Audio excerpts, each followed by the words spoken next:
তো হ্যালো বন্ধুরা, কেমন আছো তোমরা সবাই? আশা করছি ভালো আছো। তো দেখো, আজকে আমরা শিখব দশমিকের গুণ। ঠিক আছে? মানে দশমিক থাকলে কীভাবে গুণ করতে হয় সেটা কিন্তু আজকে আমরা খুব ভালো করে শিখব। এই ভিডিওটা দেখলে তোমাদের আর কোনো ডাউট হবে না। এটা আমি 100% তোমাদের গ্যারেন্টি দিয়ে বলছি। ঠিক আছে? এবং কিন্তু স্কিপ করে দেখলে কিন্তু হবে না। ঠিক আছে? বিনা স্কিপ করে দেখতে হবে। তো দশমিক কোথায় কী করে বসে খুবই সহজে কিন্তু অঙ্কগুলো করব। ঠিক আছে? তো দেখো, প্রথমে দেখো কী বলেছে, 0.4 গুণিত 0.04, তাই না? গুণগুলো করবো কী করে দেখো। তোমাদের বলে রাখি যে দশমিক যদি থাকে না, তাহলে তোমরা ফার্স্টে ভাববে যে দশমিক নাই। মানে কি বলতে চাইলাম, ধরো অঙ্কটা লেখা আছে 0.4 গুণিত 0.04, এটা লেখা আছে, তাই না? আমি কি বললাম, তোমরা ফার্স্টে প্রথম কী ভাববে যে দশমিক নাই সেটা ভাববে। তাহলে দশমিক নাই তাহলে কী ভাববো আমি? তাহলে ভাববো যে শুধু 4 আছে, আর এখানে শুধু 4 আছে, তাই না? শূন্য হলে কোনো দাম থাকে না। তাহলে 4 আর 4 এর গুণ করবো। 4 আর 4 এর গুণ করলে কত হবে? 16 হয়ে যাবে, তাই না? 16 হয়ে যাবে। কিন্তু অ্যান্সারটা লিখবো কী করে? দেখো, এখানে 16 লিখবো, ঠিক আছে? ফার্স্টে 16 লিখবো। এবার গুনবো। এবার গুনবো যে দশমিক ক ঘর করা আছে। ডান দিক থেকে গুনবো। এটা 1 ঘর, 2 ঘর। 2 ঘর আগে দশমিক আছে। তাহলে এই দিক থেকে 2 ঘর আগে দশমিক আছে। এখানে দেখো 4 1 ঘর আগে, মানে একটাই ঘর। 4 হচ্ছে নিজে একটা ঘর। এখানে 4 একটা ঘর, 0 একটা ঘর। 2 ঘর হলো। আর এটা হলো 1 ঘর। তাহলে টোটাল ক ঘর হলো? 2 আর 1 এ 3 ঘর হলো, তাই না? 3 ঘর। তাহলে 16 আছে। তাহলে একেও 3 ঘর আগে কিন্তু দশমিক বসাতে হবে। তাহলে 1 ঘর হলো, 2 ঘর হলো। 3 ঘর তো নেই। আরেকটা ঘর কী করে করবো? যখন থাকবে না তখন একটা শূন্য বসিয়ে নেবে। তাহলে 1 ঘর হলো, 2 ঘর হলো, 3 ঘর হলো। দেখো এদিক থেকে দেখো 3 ঘর হচ্ছে না? হ্যাঁ, 3 ঘর আগে দশমিক বসিয়ে নেবে। ঠিক আছে? আর তার আগে একটা শূন্য বসাতে পারো, দেখতে ভালো লাগবে তার জন্য। এটা কোনো কিন্তু কাজ নেই। দশমিকের বাদেই কিন্তু শূন্যের কোনো দাম নাই। ঠিক আছে? তাহলে 0.016, এটা কিন্তু আমাদের উত্তর হয়ে যাবে। না বুঝতে পারলে আরও অঙ্ক আছে, চিন্তা নেই, সব বলে দিচ্ছি। তারপরে দেখো কী আছে? তারপর দেখো আছে 2.5 আর 0.2। আচ্ছা, আমি সাইডে করছি, দেখো সুবিধা হবে করতে। তাহলে এটা কত উত্তর বেরোলো? 0.016, তাই না? এটা কিন্তু উত্তর বেরোলো। আচ্ছা, এবার দেখো কী বলেছে, যে 2.5 আর 0.2। তো তোমরা ফার্স্টে কী ভেবে নেবে? আমি একটা কথা বলেছি, ভেবে নেবে যে দশমিক নাই। তাহলে দশমিক না থাকলে এটা কী বটে? এটা হচ্ছে 25। এটা ভাবতে পারি 25, তাই না? আর এটা 0.2, তার মানে শুধু 2। তাহলে 25 আর 2 এর গুণ করবো। কত হবে? 5 দুগুণে 10, হাতে 1, 2 দুগুণে 4, একে 5, 50 হলো, তাই না? আচ্ছা, এবার দেখো তো, এটা ক ঘর আছে? 1 ঘর আগে দশমিক, তাহলে এখানে কিন্তু 1 ঘর হয়েছে। এখানে ক ঘর? এখানে 1 ঘর আগে দশমিক, 1 ঘর। তাহলে 1 ঘর আগে ক ঘর হলো? 2 ঘর।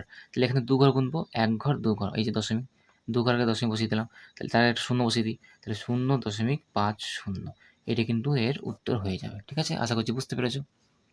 তারপর দেখো 6.1 গুণিত 0.3, এটাও সেই একইভাবে করব। কি বললাম? যে দশমিক ভাববো নাই, তাহলে নাই বলতে 61 ভাববো এটা, আর নিচে 3 ভাববো, তাহলে 3 আর 61 গুণ করবো। 3 1 3, 3 6 18, তাই না? 1 8 3 হয়েছে। আচ্ছা, এবার দেখো এই দিক থেকে দেখো ক ঘর আছে? 1 ঘর আগে দশমিক বসানো আছে। দেখো 3 মাত্র 1 ঘর। এ দেখো ডান দিক থেকে গুনতে হবে, কিন্তু বাঁ দিক থেকে গুনলে কিন্তু হবে না।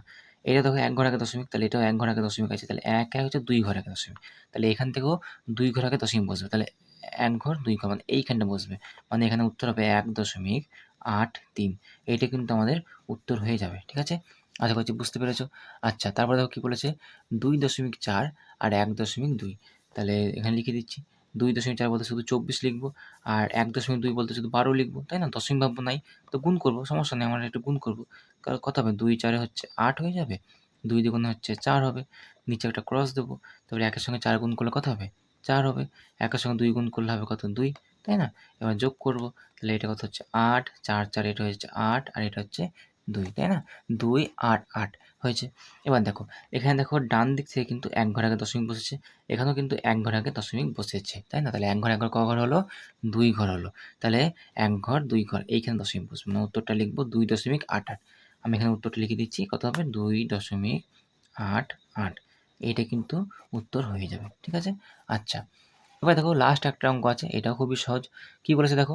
0.5 গুণিত 0.05 আর গুণিত 0.005। তাহলে এই অঙ্কটা কী করে করবো? খুবই সহজ, সে একই ব্যাপার। 3টে গুণ আছে বলে ঘাবড়ানোর কোনো দরকার নেই। ভাববো দশমিক নাই। তাহলে 5 5 আর 5 এর গুণ করতে হবে, তাই না? তাহলে করবো আমরা সাইডে, এখানে সাইডে করে দিচ্ছি, হ্যাঁ? 5 5 আর 5 এর গুণ করতে হবে আমাদের। তাহলে কত হচ্ছে? 5 এর সঙ্গে 5 এর গুণ করলে কত হচ্ছে? ফার্স্টে হচ্ছে 25। এই 25 এর সঙ্গে আরেকটা 5 গুণ করতে হবে, তাহলে কত হবে? 5 5 আর 25, হাতের 2, 5 গুণে 10, 11 12, তাহলে 125, তাই না? এবার গুনবো, কাউন্টিং করব। তো দেখো এই দিক থেকে ক ঘর আগে দশমিক আছে? ১ ঘর, ২ ঘর, ৩ ঘর। ক ঘর হলো? ৩ ঘর আগে দশমিক। তাহলে এখানে ৩ ঘর লিখলাম। এই দিক থেকে ক ঘর আগে দশমিক? ১ ঘর, ২ ঘর। তাহলে এই দিক থেকে ২ ঘর আগে দশমিক, ২ লিখলাম। আর এই দিক থেকে ক ঘর আগে দশমিক? এই দিক থেকে হচ্ছে ১ ঘর আগে দশমিক। তাহলে টোটাল ক ঘর হলো? ৩, ৪, ৫, ৬। তাহলে টোটাল ৬ ঘর আগে দশমিক। তাহলে টোটাল ৬ ঘর আগে দশমিক কিন্তু বসবে। ঠিক আছে? আমাদের উত্তর কত বেরিয়েছে? ১২৫। তাহলে ফার্স্টে আমরা ১২৫টা লিখে রাখবো। ১২৫ লিখে রাখলাম। কিন্তু ৬ ঘর আগে দশমিক। তাহলে ১ ঘর, ২ ঘর, ৩ ঘর। আর বাকি ঘরগুলো তো নেই। তাই না? তাহলে ১ ঘর, ২ ঘর, ৩ ঘর। বাকি ঘরগুলো কী করে করবো? শূন্য দিয়ে বসিয়ে ঘর তৈরি করবো। তাহলে ১ ঘর, ২ ঘর, ৩ ঘর, ৪ ঘর, ৫ ঘর, ৬ ঘর। তার আগে একটা দশমিক। ঠিক আছে? বুঝতে পারলেন তো? ৬ ঘর আগে আছে। তাহলে ১ ঘর, ২, ৩, ৪, ৫, ৬। ৬ ঘর আগে দশমিক। আর তার পাশে একটা শূন্য বসিয়ে দিলাম, দেখতে ভালো লাগবে বলে। তাহলে এই যে এইটা কিন্তু আমাদের অ্যান্সার কিন্তু হয়ে গেল। ঠিক আছে? তো আশা করছি তোমরা বুঝতে পেরেছো। যারা যারা কিন্তু পুরো ভিডিওটা দেখেছে তারা কিন্তু অবশ্যই বুঝতে পারবে। ঠিক আছে? তো কেমন লাগলো জানিও। ঠিক আছে? ভালো লাগলে কিন্তু অবশ্যই লাইক, শেয়ার, সাবস্ক্রাইব করে দিও। তো চলো, থ্যাংক ইউ।